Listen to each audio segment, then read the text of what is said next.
Welcome to another episode of Life is About More Than Living, a podcast. Tonight's episode is entitled Touching Children's Hearts Can Change Our Future with author Brenda.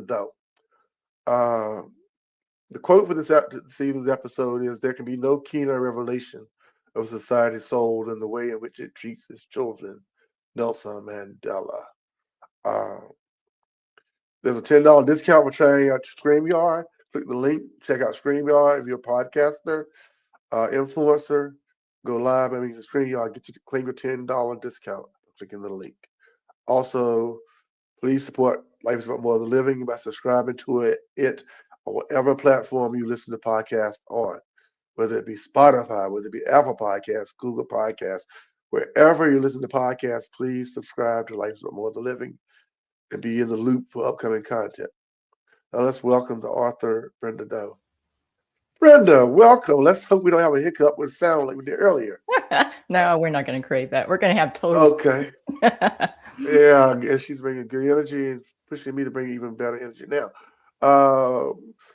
The quote for tonight's show, as I mentioned to my listeners off camera, is, "There can be no keener revelation of a society's soul than the way in which it treats its children."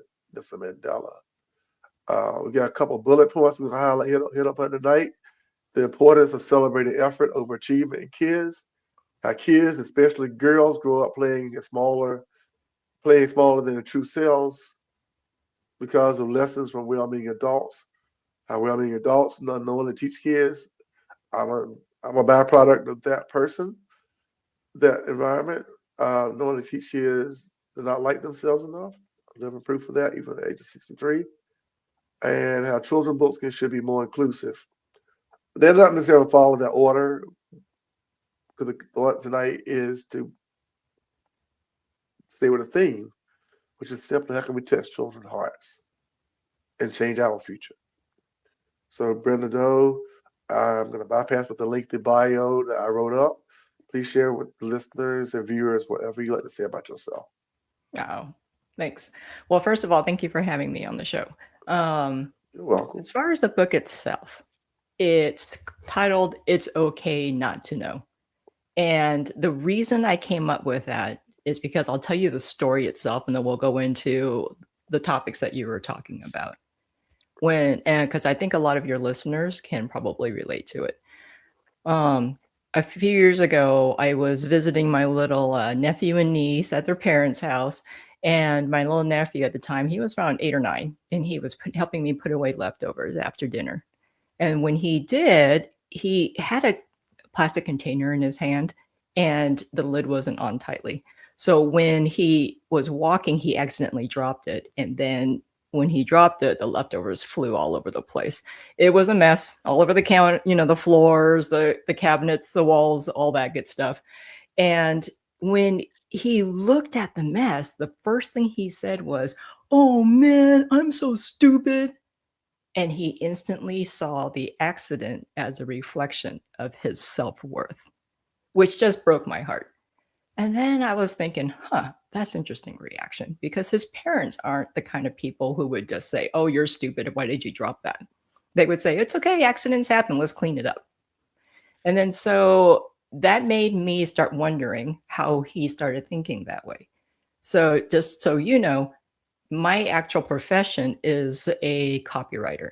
I write for corporations. And so my job is to take very difficult concepts and make them easy to understand, distill it down to the audience, not because they're, not smart enough to understand something difficult. It's because we're all busy and we don't have time to try to figure out big words. So we're just trying to get to the basics, trying to figure out what we need to know and then move on with our lives. So that's my job, is to be a communicator for companies. And as a copywriter, we're naturally curious. We want to know why people do what they do, how they think the way they think, and how we can potentially guide their thought process. So the copywriter in me clicked in. And I started thinking, why did he do that? Why was he like this? And then so I started going down this rabbit hole of research, as copywriters do. And I started looking into the whole growth mindset theory of Dr. Carol Dweck. She's the one, I don't know if you're familiar with her work. She's the one who created the whole growth mindset and did a lot of experiments looking at how children think and how we start labeling kids thinking that we're helping them by calling them smart, and it actually starts shrinking their world when we do that. And then and we get sort of an opposite reaction as they get older, so which is interesting. So anyway, I was starting to think that, and I just put that idea in the back of my head. And then a little while later, like maybe a year or so later, I just woke up one day on a Sunday morning and I had this book in my head. I didn't realize it was a book. I just knew it was a nagging thought. And I was going to take a walk, but no, it kept saying to me, no, you've got to just sit down. You've got to write this out just to get it out of my brain. So I went ahead and just powered out a draft. Mm. And I know a lot of authors were probably going to hate to hear this, but it took me maybe an hour to get this draft. Oh. Yeah, I know. An hour and a half most. And then I decided, okay, it's out of my brain. Whatever this is, it's out of my brain. And then I went off, took a walk, came back, and I just felt compelled to edit it. Spent maybe another half an hour editing it. That's it. And then I sat back and I looked at it. And then I realized this is a message that everyone needs to hear. So I decided to shop it out to publishers, got picked up, and that's where we are. And what the It's Okay Not to Know shows is it's telling you it's okay to make mistakes. It's okay to be scared because you don't know how to do something. So instead of saying, oh, I can't do this, I'm too dumb, I'm not tall enough, I'm not smart enough, I'm not fast enough, instead of doing all this not enough talk that a lot of children do and a lot of adults do as a result. Instead of doing that, what the book is gently teaching is, how can I be curious instead? Instead of going, I can't, how can we teach kids to go, ooh, I'm curious now. How can I? What will it take to do this? What will it take to do that? And start to be more self-compassionate and self-loving when they make a mistake. So instead of using that as a judgment and as proof that they're less than, is to use that as basically a catalyst to go, okay, I don't know what to do here, but that's okay, because I'm just going to find out. And then be loving enough to and compassionate enough when they do supposedly fail, that they pick themselves back up and move forward. And the whole idea, much like how I love your last guest, I was listening to her, Nia Davis, I think. Yeah. Okay. Yeah, Dr. Davis. She's amazing. And I love how she's all about the Appreciate whole. you listening, because you're the first one to mention listening to someone else. Oh. Thank you. I'm a copywriter, man. All I do is just ingest information all day. So I love research. Maybe that's what I should be, in a sense, because people told me I'm a walking box, Yeah. a walking dictionary some days. But Yeah. anyway, Yeah. okay. I know we're full of we're mindless special. detail. Yeah. Yeah. So, Anyway, back to your thoughts. We lose it. Yeah. Yeah. So what I love about her is she was all about uplifting society. Yeah. About how can we make this world a better place? How can we raise the vibration of the universe, right? And how can we help each other love each other more? And that's what the book does. But you can't love somebody else until you love yourself first. And that's part of the message too. This is a social emotional learning book. It's SEL. It's what a lot of For some teachers. reason, I feel like I have your book is still. I got to check with my grandkids, because I'm always giving them books, and when I saw the title of it, it's like, did I buy that book and give it to them? Oh, thank you. Well, and it's a children's picture book, Yeah, so it's meant that's for the thing. yeah. I'm not gonna rest until I get I recently gave them a book similar, if that's not the book, from a local bookstore. And that's why I can't seem to shake it even now. It's like, did I give them this book because it stood out? I'm gonna check because I know they buy from Amazon. I was spot checking Amazon as you were speaking, so I'm like, yeah, I think I gave them your book. Oh, that would be super awesome if you did. And I thank think you. I did. It's Yeah. just because it's a local bookstore here in Burlington, North Carolina, and I went in there looking for certain books for them for Christmas because they've been getting books since before they were born, Hmm. and That's so cool. that title stands out Yeah. in a way because I And the was like, cover stands out because yeah, and the character in it stands out. yeah, That's why I keep thinking I get they have your book. I'm almost guaranteed they have your book. yeah, It's just so strange that they put you on, and they have yeah they yeah. got your book. It's a good not to know they got your book. That's cool. Anyway, Thank you. continue. Well, that's cool. Thank you. I know It's good to because spend a little bit of connect the dots. I gave a book away to someone that's coming on my show without bringing them on my show. see, it was meant to happen. It was meant to happen because I was shopping for a book. Yeah, they're at 5 and 8, Hmm. and that is a particular. I wanted one book that the two could share, Yeah, that is a and that, perfect book for that age group that's a because sharing book. yeah, Yeah, because even though the 8-year-old will think, "Oh gosh, these words are so simple," yeah, it's because in a, he like, a finished really Captain melodic Underpants. rhyme. Yeah, He's already the and finished that what Captain Underpants and ready for another book. yeah, but just because they think it's simple, I had the most amazing illustrator, he was just brilliant, C.S. Fritz, brilliant illustrator. Standing out. Yeah, Yeah, and so he was able to convey a lot of emotion per page, even if you cannot read. And if you can yeah, read, you're still sort of mesmerized by the images themselves yeah, because they teach what kids inherently know. Because kids come into this world with big open hearts.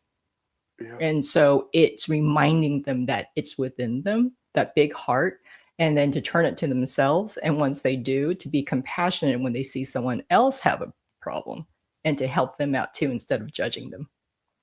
yeah.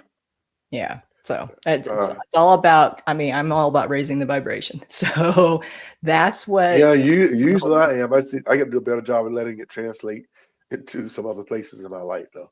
Uh, oh, yeah, that's we're all why I was work in like, progress. It's okay as long as you're aware and keep practicing. yeah, because that's why I mean, I told certain those bullet points, which we don't have to go deeply into, but we are going to touch upon them briefly, I guess.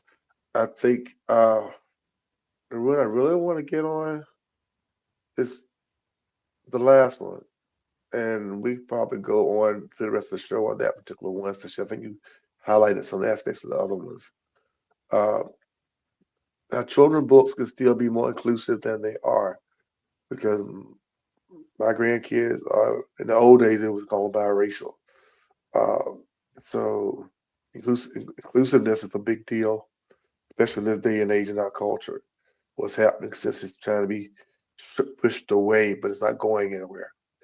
And when I didn't put up there, which is you mentioned growing up as an Asian girl. So can you kind of tie in for us how this all connects, in your opinion, and the importance therein with the experience that you just shared? Oh, sure. Thank you. I'm glad you brought that up because I was actually going to segue there. Yeah. So we're totally reading each other's minds. Um, the book's protagonist, their name is Bink. And the reason I Mhm. call it there is I'm so purposely, fully, intentionally inclusive that they don't even have a gender Yeah. because I want all children and all adults reading it to be able to connect with the characters themselves and the story. So Fritz, who was my illustrator, he created a fictional world for me. I told him, growing up, I grew up in the 70s in California, and my parents were immigrants. English is my second language. So when I was growing up, I was just starting to learn the language. And also, I realized all the books that I saw at school, in the library, anywhere, all the kids were white. And I Yeah. don't look white, right? Right. And then so, and you know, from your generation, we're the same generation. And Yeah. we're looking at this going, what the heck? So then Yeah. in my little kid brain, I subconsciously started to think, if I don't act and look like these white kids at school, in my community, in the books, then that means I'm not good enough. And I need to that's be that more was than really that was part of my conditioning, believe it or not, from my very black grandmother, um, fresh out of slavery. Her grandfather, her mother, father were slaves, uh, and part of my writing and my storytelling was that we had to I had to act white to be hmm accepted. I hmm had to behave a certain way, think a certain way, conduct myself a way. It's led to me being more inclusive, but it also led to me denying a part of who I was. Exactly. And I passed, and I reared my children in that similar environment at that time. But thankfully, they have discovered a lot of who they are hmm now to a greater degree. Yeah. And I'm loving the younger generation because they're more accepting and And they're it goes more back inclusive. again to it goes back again to the stories you read, which hmm you are going back to the book you wrote, which the link to her book is her website is in the podcast, y'all. So feel free to go over there and purchase it. I'm sure she wouldn't mind if you purchase the book and get copies for your kids and grandkids. So feel free to order her book for your grandkids, nieces, and nephews. Uh, because in the times we're living in, identity is a big deal, Yeah, it's a more huge so deal. than ever. Oh yeah. And it's not just the individual That, that's character, it's yeah, also that's what you look like, not just culturally, but yeah. also physically, right? Not every child has 2 arms, 2 legs. Not Mhm. every child can, has, a mother and a father. Everyone's family, everyone's personal background is different. And so I wanted to make sure that all kids can relate to that. And when I publish this book, my vision is to have this translated, throughout the world. Mm, So I wanted to make sure any child reading it or hearing about it or anything can make the same sounds as the name of the main character. So mhm. I chose the main character's name to be Bink, because as far as I know, it's a sound that most people can make, no matter Yeah. what language. Right. So that's the inclusive nature of the whole thing because the message is all about your heart. I want you to stop looking at the outside and look inside. And the characters help make it approachable. Yeah. Yeah. So I'm That's glad what you keeps. talked about that, because it's sad that we had to go through what we went through, but then we're able to teach our younger generation, don't sell yourself short. You're an Yeah. amazing, powerful person. You are meant to be here in this world as you And are. as you are, and I even now still struggle with that. I don't hide it. These podcasts. Part one of the reasons the name of the podcast was what it is, uh, and it's a long name compared to some other podcasts. However, it's a constant reminder that my life has more to it than what I'm doing every day, Mhm. and checks and balance for myself. Just like I'll go back again and scroll back to the title of your book again. It's okay not to know, and I'm kind of like, as a kid, it's great, but as an adult, we really want to know some things. So, but to have that safe space to get there first, that's what I'm receiving from you. Yeah, and you're actually touching Uh, on another subject about the book too, yeah. because part of this is the book is meant for the adults reading it to the children as well. Hmm. It's like a Trojan horse in a way. Hmm. Because wrote it so that way the adult reading it, they're not hearing anything new that they haven't heard before, but sometimes we just need to hear something differently before it finally clicks. And it's Yeah. a reminder that don't be so hard on yourself. It's okay if you don't know how to do something. You will figure it out. It's okay if you haven't reached your whatever goal that you deem it will make you successful. It's okay if you haven't, hit the perfect body weight that you always wanted to be. It doesn't matter. It's okay. What matters is how you treat yourself so you can keep getting there, so you can keep moving forward in a healthy way. Yeah. Because we're all meant to keep expanding. I'm not saying play small, I'm saying play your big, beautiful self that you're meant to be. Just do it from a place of love. So you're not beating Yeah. yourself up all Yeah. the way. There you sounded someone else that I'm not going to say nothing about that individual because I promised to not talk about the individual tonight, other than one of their slogans is, one of the expressions often I've heard from them is, do things from a place of love. And that is still a challenge for me because love for me is more about action than words, duty and service, because that's been a large part of my conditioning. I still work on every single day. And love does not, I come to understand love don't have to be about duty and service, but it's still part of my, But it you could know, feel it. um, But it could feel it yeah, though. And but doing it to from let love the truth, also, yeah, go because doing ahead. it from love is also about knowing what's really motivating me. Because I could, okay, listen, the way I tell people all the time is people think that if you're all loving and airy fairy and all other kind of stuff, then you can't like money. That's old school. To me, Yeah, that's BS, right? yeah. What money is what helps make the world go around so you Mhm. can actually do more with your life. And I tell people all the time, and I am not embarrassed by it. I like a lot of money and I look good in a lot of money. Period. Full stop. We Maybe I all need to adopt, maybe I yeah. need to not tell myself that some money will actually stay with me longer because I can find money. It's hard keeping it. Well, see, And there's a lot about that, but to get that's to another the point I conversation. was trying to Yeah, make. So yeah. what it is though, is when you're motivated, it's okay to say, I want to make a lot of money. That's my goal because I want to help all these people. The thing is, when you do it from love, are you doing it? Love is, when you're doing it out of love. Am I loving money and not myself enough? Right. Am I loving the chase of the image, so thinking that other people will love me more if I have more money? That's not self love. That's asking for affirmation outside of yourself. Self love is knowing I'm awesome no matter what. Whether I have $1 million or $1, I know I'm still awesome and I know I'm still fine. That's doing it out of love. Doing it out of love also is knowing what when you're working 7 days a week and you haven't had a break in 2 months, is to know it's time for me to have a day off, right? That's self love too. So it doesn't mean you're lazy. It doesn't mean you stop doing what you want to do. It's knowing where it's coming from and why you're really doing it. Yeah. Yeah, And those things in themselves make a big difference. it makes a Uh, huge difference. one of the things, like I said, the day was a challenging, excuse me, the day was a challenging day in so many different ways for me. And I let it all kind of build up inside of me. It's like I said, if I came upstairs to do this, I've had an equal number of wins today and an equal number of losses. And I'm kind of frustrated because I've got to do certain things over the next several days that I don't really want to do. However, on the win side, I mentioned in passing, I wrote 3 podcast episodes today for 3 different guests.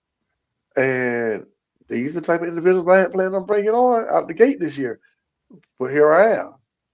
And it's a good thing because that means, to me, that says the universe need to hear these messages this week. It's I not totally what I agree. wanted. The universe needs to hear this message this week. People in other countries need to receive these messages this week, which is part of the reason when we finish this up tonight, I'm going to put it on Spotify as an audio. And then I'll send you the files over the next couple of days, as I promised off camera. Because my listeners usually tune into the audio on Tuesday, Wednesday, and Thursday.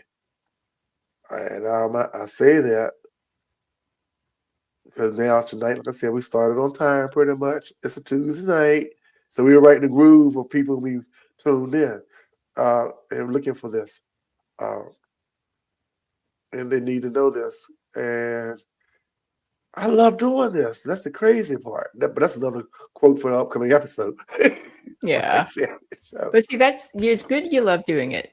I like to go back to But what now you're I'm trying to talking get about. paid for it. Well, I like to go back to what you're talking about earlier. You have wins and then you have what you call losses. But if you look at your loss, what you call losses, how can you reframe it to say, okay, wait, did I learn something from them? is it there's something, even though I got to do something I'm not too tired, keen on doing afterwards to fix something or whatever it happens to Yeah. be, is what did I learn from it so I know not to do it again, or I can make this better so I can avoid it next time. It's still a learning to me. Someone Still told me learning a long curve. Yeah. time ago, yeah, someone told me a long time ago, it's like, I didn't fail. I'm collecting data. And that's what we're doing throughout life, right? That's It true. really You're is. right. Yeah, you Because as collect soon the as we data label and it as information. failure and we think it's bad, we're judging ourselves. As soon as you Yeah, judge yourself, you're not loving yourself. yeah, you're right. Collecting data, making gearing for the next step. Hmm. Just waiting for the next step to happen. Uh, but yeah, it's like flipping the page in a book, straight to the next page. Uh, Yeah, you're just figuring uh, out what to write for the next it, page. yeah, it's like I'm a super Batman nerd, and so I've been struggling to finish the Batman graphic novel. It's one of the largest ones I've ever read. But whereas I'm, on the other side of the coin, I love audiobooks. And part two of my book, Split Souls in Transition, people please click the link, check it out. It's been out since 2023. Anyway, uh, working on book two of that, but to work on book two of Split, which is a collection of poems, poetic narrative, depends on where you look it up at. Different, it's getting labeled all over the place because it's got some everything in it. Amazon has its biography, but anyway, going to book two, which I'm slowly working away. I need an experience like you had just to go at it, because that experience was how book one came out. Christmas Day, I sat down and wrote the whole manuscript in a day. Uh, Now, for book two, I'm actually listening to the Iliad and the Odyssey, Mm. 20-hour listen. And Hmm. I'm wondering how did I ever read that book in the 80s in paperback, not in a small town, not knowing how to pronounce the words. But to write my book, the second half of Split, which is more of a story, I've got to finish Iliad and Odyssey because it ties in with God, the supernatural, and current events and all of that. And I bring that into the equation because in that all of these things, it's actually helping me to do what you said to move on and see a win. Children need to see wins. Hmm. It's, Sometimes I feel I love on my grandkids more than I love on people who are adults in my life Yep. because I can see That's their that is a wins. powerful statement right there, and that's very true. And why is that? Not just you. Most people are like that. We're forgiving to little children because we figure they're still learning, but we are hard on other adults. But Yeah, adults, we keep learning too. If we live our lives properly, we keep learning too. learning. Yeah, but it's just part of that process. Uh, I said about 13 minutes. I was waiting for some of my YouTube people to pop into the thing with the comments. They're slow tonight. That's okay. They'll hit it up when it's all over. Uh, and Any closing thoughts, Brenda? I'm wrapping it up now because I told my wife I wouldn't Yeah, mention I her name, know. but You got yeah, dinner waiting. Then that's awesome yeah. that So, you're but prioritizing it's a relationship too. well, I said I wasn't gonna mention anything like that tonight, but I did because I can't. It's just because the timing happened the way it did. But I'm not taking away from this show. Well, I'm taking well, I want. These are the closing thoughts. Is this? This book has your book has a powerful message in it, though I have not read it. Though I believe I'm giving it to my grandkids. I remember that dorky looking character, so I know they got it. That's how I described it. I know they got it. And if they don't have it, I'll make sure they get it. But Thank I'm pretty sure they got it because it was like he just reached out to me in the bookstore, uh, and I was bringing this home. What can you add to this thing? Because we've embodied touching the hearts of children. You've embodied everything the title of this podcast is. What else can you say in closing? I say in closing, always think through your heart and feel with your brain. Go opposite Yeah, of what we were taught. I know. It's a brain twister. And the reason I say that is because it forces you to just stop. and It stop made me saying, stop. yeah. But the biggest thing about when it comes to self-love is you can't teach a kid to love themselves if you don't model it yourself. Kids hear you. Kids see you stop in the mirror and kind of check yourself and, frown because you don't like what you see. Kids see you making, snide comments about your body or your weight or your car, whatever it happens to be. Kids observe. They are sponges. So if you're going to try to teach a kid to love themselves more and be better at themselves and have a growth mindset and all that kind of good stuff, check yourself. What are you doing to exemplify that? How do you talk to yourself? You'll be amazed when you stop and listen to yourself every single day, how throughout the day, how hard most people are on themselves. You would never talk to a little child the way we talk to ourselves most of the time. I hear adults do it all the time. I catch myself doing it all the time, and I'm trying to be aware, right? So that to me would be one of the biggest takeaways because we cannot be kind to others and stop judging them until we stop judging ourselves. Because anybody who's a bully, anybody who's judgy, that's because they have all their insecurities leaking out all over the place. That's how it shows up. So I say go back to basics. Be happy with yourself. Learn to be happy with yourself. Take all the tools that are out in the world. Many are free. Figure it out. Because if we don't, we're not going to help our younger generation. Because we're talking out of one side of our mouths and then telling them to do something else, and they're just going to be like, I don't know, I don't believe you. There's something else I can say to Annie of what you just said. And I'm a wordy person, but yeah, I'm just taking time to absorb some of that because I've been catching a lot of that from multiple places Mm-hmm. lately. Yeah. Um, Yeah. so thank you again for coming up on coming on the. Now we get someone sad to pop up here towards the end. Thank you, new you listener, viewer, wherever you're catching it from. Please like and share this podcast episode from on the YouTube channel since it is available on YouTube. It did go live through YouTube. If you're on Facebook, get us up. Uh, Gets replay on Spotify, Apple Podcasts, wherever you listen to podcasts at. Brenda, though, I appreciate you coming on. You you were the embodiment of the thing tonight. Oh, thank Take you. your camera real. You're welcome. I'm gonna take your camera real quick and close the show out and bring you right back. Hold on, don't go anywhere. Thank you for catching another episode of Life is About More Than Living. Please subscribe to Life is About More Than Living a podcast wherever you listen to podcasts at. Now we go to the next show guest. The next show guest, a shout out is a conversation with an immigration lawyer. And we're gonna take that deep dive in on the hot topic of immigration and what's happening, especially here in America now. You have a good evening, y'all. Thank you.